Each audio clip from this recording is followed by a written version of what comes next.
Welcome to our channel Anything Medicine.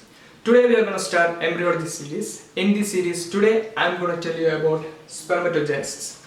So Embryogenesis, we can divide this into two stages, early stage and final stage. In early stage we can tell about fertilization, cleavage, gastrulation, implantation, and the last one, formation of embryo. So embryo is formed in the last stage. We know it's organogenesis, formation of organ and other histological structures, so histogenesis. So we can take fertilization. What is fertilization? In one sentence we can finish it as the fusion of sperm and ovum to form zygote. It's called fertilization. But we need to know how sperm is formed. That process is spermatogenesis. It usually takes 74 days. So we need to start from primordial germ cell. Actually, the primordial germ cell is already in the testis, but it won't develop until we attain puberty at the age of 13. So it is a process. We have some questions: when it will happen, how it will happen, where it will happen. So the spermatogenesis is happening in the seminiferous tubule. When? At the age of puberty, at the age of 13. How? By the stimulation of the anterior gonadotropic hormone. So the primordial germ cell is developed to spermatogonia. Spermatogonia means we can say a spermatogenic cell is a poorly defined wall, but it's progressively developing between two adjacent Sertoli cells. Okay, we can take one spermatogonic cell. If we're talking about spermatogonic cell, it's the most immature spermatogenic cell. Okay, so it is in the basal compartment of the seminiferous tubule, and we can divide the spermatogonic cell into type A-D, it's dark nuclei, and type A-P, it's pale nuclei, and type B. Okay, the dark nuclei, it won't divide mitotically, so no use. And the type P, so AP, the pale nuclei, it's inactive, it's passive, and B, it's changed to primary spermatocyte. Okay, the primary spermatocyte is the largest germ cell among all this process. So in this primary spermatocyte, the primary spermatocyte migrate along with the Sertoli cells to the central lumen of the seminiferous tubule. So the actual answer of where the spermatogenesis is happening, the actual answer is the central lumen of the seminiferous tubule.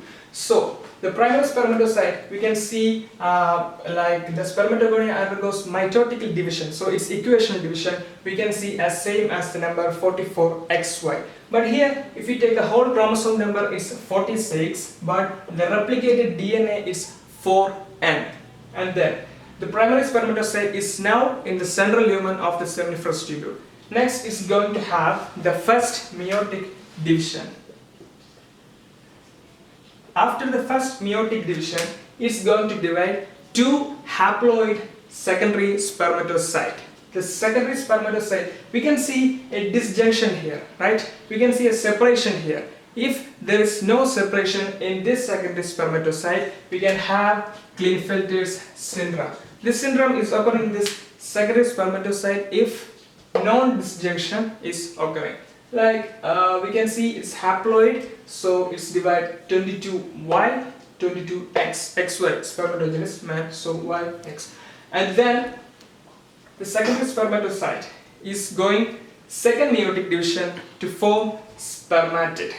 Okay, but we need the result as sperm, right? But it only has spermatid, 4 haploid spermatid is only there. But we need the result as sperm. What? The spermatid is going to be sperm by the process spermiogenesis. How? The spermatid it's going to be spermiogenesis. It's not going mitotic division, it's not going meiosis division, it's not rupturing, it is differentiating. So from the word we can know differentiating, it undergoing some morphological changes, also it's attaining some functions. So the spermatid is going to attain some function, it's going to attain some morphological changes, and it acts to be the sperm, male gamete. So we are going to talk about sperm, but the spermatid is undergoing some changes, like it loses its cytoplasm. It don't need the cytoplasm, it loses its cytoplasm and shed as its residual body. And then Golgi apparatus. The Golgi apparatus in the spermatid is going to develop as a acrosome. And the function of the acrosome, everything we will discuss on the structure of the sperm, okay, and coming soon. And then the flagella is coming from the centriole. So spermiogenesis, that's all the spermiogenesis. Once more, spermiogenesis is the formation of spermatid to sperm by some morphological changes. What are the changes? It loses cytoplasm and shed it as a residual body. And then acrosome is developed from the Golgi apparatus, and the flagella for the motility is coming from the centriole. So spermatogenesis is over in 74 days. Okay, then we are coming to the sperm. So what's the structure of sperm?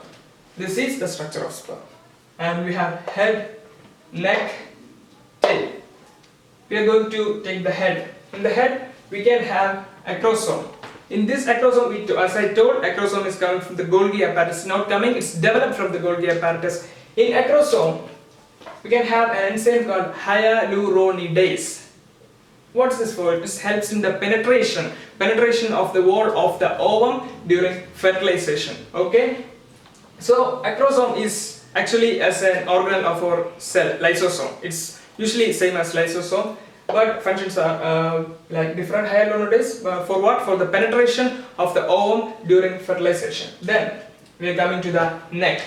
Neck have three pieces, like three parts: middle piece, principal piece, and end piece. In middle piece we can have microtubules. In there is 9 doublets of microtubules and surrounding one more microtubules, and we can tell as its formula is 9 into 2 plus 1, like 9 pairs plus 1 surrounding. And then we are moving to principal piece. In principal piece we can have axoneme plus fibrous sheath. Okay, and end piece there is only axoneme. So we finished neck, and also there is coiled mitochondria. There's only one function for mitochondria, energy. Here energy for sperm. And then at last we are coming to the flagella, tail piece. Flagella for motility, mitochondria for moving. So this flagella is coming from, as I told, centriole. The motility, energy for the motility is from an axoneme protein called dynein. This axoneme protein called dynein, it helps in the motility of the sperm. Without this dynein protein, sperm won't move, so there is infertility. Sperm won't move, there is no fertilization, there is no zygote, there is nothing, so there is infertility. And then we need to talk about the proximal centriole. As I told, one centriole is changed to flagella, and this centriole is proximal centriole, and one centriole is in the ovum. It's not our today's topic, it's in the ovum. During fertilization, this proximal centriole and the centriole in the ovum will togetherly work.